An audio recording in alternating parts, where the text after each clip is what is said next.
May mga naputukan ng gulong at merong mga inantok umanong driver.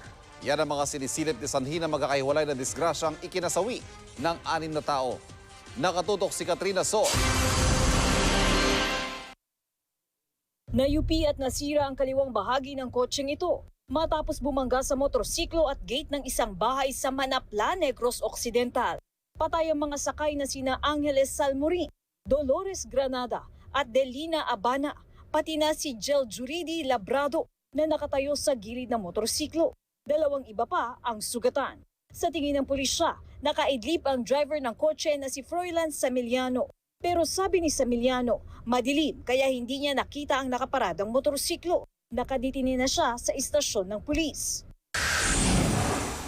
Nabundol ng sasakyan sa Mlang, Cotabato ang 12 anyos na si Jemmy Renz Pedregosa at isa niyang kaeskwela. Patawid sila nang mangyari ang disgrasya. Nawalan daw ng kontrol ang sasakyan matapos masabugan ng gulong. Itinakbo ang 2 sa ospital pero namatay kalaunan si Pedregosa.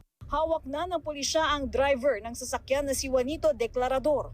Nangako siyang tutulong sa mga biktima. Pumutok din daw ang gulong kaya nadisgrasya ang isang AUV sa Dipolog City. Sumalpok ito sa kasalubong na truck. Patay ang driver na si Keith Nayal, sugatan ng 5 iba pa. Nakakulong na ang truck driver na walang pahayag. Katrina Son, Nakatutok, 24 oras.